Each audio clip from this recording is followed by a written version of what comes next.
Hello and welcome to the Happiness Playbook. I'm here to share with you today how I have found happiness in my life. And guess what? It hasn't been through fame, fortune, or material things. It's just mindset. And this mindset is called play theory, which consists of 4 principles: be present, let go and play, accept and build, and look outward. And today we will discuss how you can have happiness through this mindset, because happiness is a skill and skills take practice. Today we're going to be talking about victim mentality, and I want to be very clear before we get into this that I'm not going to be necessarily talking about being an actual victim of a thing, okay, of a real circumstance or a harsh circumstance, because there are victims out there of very difficult circumstances. I want to talk about victim mentality, which is our choice, okay? So I want you to differentiate that. I want you to know that whatever I'm saying in today's episode, that it's not going to be, harshly looking at victims and the things that they actually go through in hard circumstances. I think that we all know what we're talking about here, and I just want to be very clear that I am not intending to be harsh or mean to anyone who has gone through a difficult situation. Okay, and we'll talk a little bit about those circumstances, but I really want to talk about our own choices. And I want to talk about victim mentality. Okay, so this is something that maybe you've heard before, but I've actually heard it in smaller circles. I used to actually work for a therapist. I worked for a therapist for 8 months, and he talked a lot about victim mentality. I used to work at a group home, and basically in that group home, and what group homes are designed to do, especially what this one was basically the kids weren't going to go to juvie. And so the court ordered them to be in a group home situation in which they were to develop life skills that could help them, to become better people in society, right? And so a lot of these kids who I was dealing with had actually committed crimes. They had been victims of terrible circumstances as well. But past that, I heard a lot about how to avoid victim mentality. And that was very interesting because we were talking about these hard circumstances that these kids were going through, and we were talking about how they took an approach to life and what their choices were. So let's get started here. I want to just get a little bit of definitions here. You know how I like this, but I think it helps us to go in the direction we need to go. So just from doing a search here, and the source here is Wikipedia, I actually found a lot of different stuff on victim mentality. So whatever you find out there, I'm going with this specific branch of it, which is victim mentality, victim complex, or it says victimese. I'm not sure what that necessarily means, but victim complex is good enough for me, is a psychological concept referring to a mindset in which a person or a group of people tends to recognize or consider themselves a victim of the actions of others. Okay, so it's a little bit of like, it's saying that it's psychological. It's what do you consider yourself, okay? So that's kind of like a general one. I think that splits off in both directions. This one right here, and I'm gonna show the image of this, but this is kind of more of where we're going today. Symptoms of victim mentality, okay? So I kind of like the tag here. It says negative habits produce negative results. And so here are some characteristics of victim mentality. And I thought that this was pretty spot on to what I'm looking at today. So feeling powerless and helpless. Some people feel that they don't have control of their situation, so they don't even try to affect the outcome. Okay, so that's like kind of more in like, you might be truly a victim in this, but there's a little bit more here, right? So dwelling on negativity. So some folks complain about their tough life just to attract attention or to fill a void in a conversation. Generate self-abuse. Some people continually put themselves down. So negativity, self-abuse. Remaining stuck in the past. So to refuse to let go of disappointments. We talked about that, right? Let go and play. Hint, hint, nudge, nudge. Blaming the world. I'm not going to read the rest of these things. I'm just going to read the bullet points. So blaming the world, being consumed by problems, or feeling cheated. Okay. And I kind of like this little last tagline. They believe that the world isn't fair. Okay.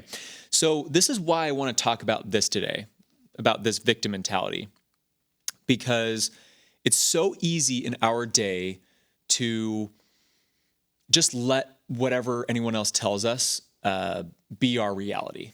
Okay, so anything that you see online, and I find this sometimes, like sometimes I will look at like, for example, like a science video online, and I'll just be like, that's fact, because I don't know.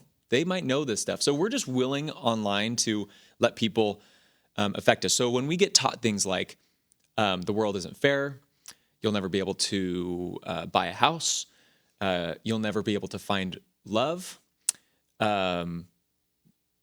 it's a much more difficult environment to live in when it goes to going to school. Groceries are more expensive, right? There's all of these kind of negative things, and some of them are actually true, right? It's like, okay, groceries are more expensive. There's, bullying is on the rise at schools. Even cyberbullying is on the rise. People are willing to hide behind their phone and bully whoever they want. And so these things might be true, but let's think about what people are telling us, okay? What do you do because of those things? And that's what I want to really pinpoint here. So let's say this. Let's stay on the schools example, which is, I want to deal with mental health and bullying a little bit because they're so intertwined. So, and maybe even not bullying, but also just like affirming like how people feel, right? So like when you're in high school, there's a lot of anxiety and stuff that's going on in high school, right? There's a lot of nervous energy. There's a lot of things that can cause us to kind of break down. I've been through high school and I went through the stresses of that. And I remember having breakdowns. I'll be honest about it. I had some mental breakdowns while I was in high school. Okay, so that's a very real situation, okay? But there's something we need to be careful of, which is if someone is feeling anxious, sometimes people all around can say, slow down, take a break. Maybe let's take care of you. Maybe you are the anxious person in the class. And we actually almost start to get into this labeling thing that happens where it's like, a teacher or a parent or someone like that can really like overprotect this individual. And protection is great. I believe that we should protect those who are innocent. But think about what you're doing here is if somebody is feeling anxious about a social, like being social at school, and you hold them from going to those social events, how will they ever get past that? Okay. So what I'm saying is external forces, not trying to pin parents and teachers. I think that parents and teachers are wonderful and always trying to protect and help their kids. But I'm just saying there's these external factors in life that are allowing us to say to ourselves, I'm the anxious one. And so I should probably maybe I deserve my phone time. Maybe I deserve not going to school once a week or something like that, right? And so then you start playing victim to the stress. Now, are you victim to the stress? Yes, you are. But the mentality is that you are choosing to say, I'm going to play victim to this. Now, I want to differentiate this from necessarily just like the temporary break that you need. I think that if you're stressed out, I love taking a break. Go work out, go sleep, go be on your phone, go do something. I always tell you not to be on your phone, but sometimes you just need a break. You just need a veg. I understand that. I'm talking about the persistent effort that happens in your life. You can say, I'm stressed out. So victim mentality would say, I just need to veg all the time. And a productive mentality, and maybe even a play theory mentality and a let go and play mentality would say, I'm stressed right now. I'm going to do something that helps me to relax right now. But while I do that, I'm going to think about my future and how I'm going to have success and get past this anxiety. Do I need someone else to give me tools? Do I need to go to a therapist? Do I need to speak with my parents more? Do I need to, find some resources online that talk about stress? I don't know. There's going to be different things that I think you can do to get some tools that you need, but having a forward thinking and thinking, I will get through this, that is not victim mentality. That is a productive mentality. I don't want to minimize any situations that people go through, but once again, I want to paint the picture that we can sometimes choose to let ourselves down.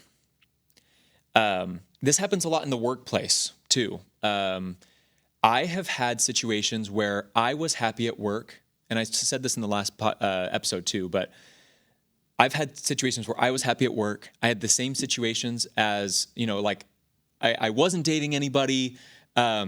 I wasn't financially in a good spot. The work was really stressful, and I was handling a lot better than my other coworker was. And we basically had the same situation of life. And they were just saying, "I'm never going to get past this. Like this just sucks. This is why." And maybe even blaming the president. It's like, Biden or Trump or whoever it was at the time. They're blaming. They're saying, because of this economy, I can never get past this. Okay, so you are going to let yourself be a victim to something you can't control. That's the point. So being in victim mentality is choosing to be a victim of whatever your circumstances, of external events, and you're letting them impact you more than they should. So here's a couple of stories here. I'm going to share some things from my own personal life that I think were really interesting. So my wife, Kiana, she was just shopping the other day, and I just love this story. And I was just thinking about this victim mentality, and I was like, this is the story. This is amazing. So she was at Trader Joe's, and my 2-year-old gets away from her, and he starts running. Now he's in sight, but he's kind of like cutting corners, and he is a runner. I tell you what, he just loves to run. When I go to church on Sunday, I nickname church that it's Sunday gym time for me, because I'm running around the halls, and every so often I pick up a 30-pound dumbbell. So it's just a thing that happens, and that frustrates me like crazy. I always am complaining to my wife about this, like, I just want to sit and enjoy church. It's a spiritual time for me, and she comes back from the store, and she says, "I've got to tell you this story. It was so funny. Our son had done." He went around the corner and down the freezer aisle, if you understand Trader Joe's, and he went around, and then he went around, and then he went around. And so she was chasing him. She did 3 or 4 rounds chasing him with the cart, trying to catch up and going around, and she's just laughing her head off. And so other people in the aisles are starting to think this is kind of funny. What a wonderful mom who's just having a good time with her kids, right? And so some of them are laughing, and they're like, hey, as she's running through the aisle, they're like, hey, go get him. You got this. So they're starting to be really positive. And then at the very end, there's this girl who's probably 5 years old, who is at the end of the aisle, and she just goes, stop. And she literally stops my son right there. And then when she does that, a couple people around start applauding, hey, you did it, right? This whole thing. So I want you to think about this. How many of you have had this situation happen at the store where a kid got away from you? How did you feel? Maybe you said something you didn't want to say because you yelled at them or something like that. Or maybe you were thinking oh my gosh, this is so embarrassing. So that was a circumstance of life. I'm so proud of my wife because she chose not to be a victim, but to be present, to let go and play, because she saw where he was going. So she was able to go and attend to the moment, and she got past that. And victim mentality would say, this situation is awful. It's just going to be horrible. And she could have even let it affect her for the rest of the day. Okay. The next thing is another thing, which is personal as well. But we recently moved, and we had a situation where I got way overcharged for fees and things that I shouldn't have been charged for when we were breaking our rent agreement. And I asked a lot of times about this rent agreement, and to my frustration, they just said, well, here's the fees anyway. And I said, remember when I asked? And they said, we don't care. Okay. I eventually got to talk to a manager in this situation. But here's what I'm going to say is in that moment, I really could have freaked out on those people. I could have said, this is horrible. This is going to tank me. It doesn't feel good financially, but it's just right now. It's just the situation of my life right now. So I could be victim to that, and I could let everyone else know, and I can hurt their feelings, or I could go to the manager. And when I talked to the manager, I said, hey, the people I've been working with, they've been wonderful. I know that this is a hard situation. I know that they have to stick to their guns, but you know that this is wrong, right? And she said, you know what? I think you're right, based on the evidence that's here. And so she was able to rework my agreement because I didn't freak out on her. I think if I freaked out on her, she probably wouldn't have worked. She'd been like, pay the couple $1,000s or whatever it is. That's a crazy amount in fees. And so I want to bring this to say, we've got to take our circumstances a little bit softer and realize that happiness is not found in the circumstance. So let's tie it into play theory. How does this relate to let go and play? So we think about what let go and play means. It means that mistakes are opportunities to learn. It means that we need to let go of whatever it is that's holding us back from being in a state of play. So think about my wife in the grocery store. She had to let go of her anxieties around people, even the physical barrier of like navigating around people when our son was running around. And she had to find a state of play and realize that she can enjoy that situation. So being able to let go and play is saying, I understand my circumstances. Let's go back to this victim thing here. When you are truly a victim, that is a horrible thing. Maybe someone has done something horrible to you. Maybe you have experienced real stress that has broken you down, had you have a mental breakdown. Maybe you're experiencing depression that seems completely unbearable. But as you practice this mentality of, you know what? I get it. I'm in this situation. And like, ask yourself the question, can you survive? Can you get through this? And maybe start making the choice. I think we've all seen people who have gone through really hard circumstances, like we've experienced death or sickness. Have you ever heard a story of someone who had cancer and maybe shared that experience with you? I've had a lot of people in my life I've known who have had cancer.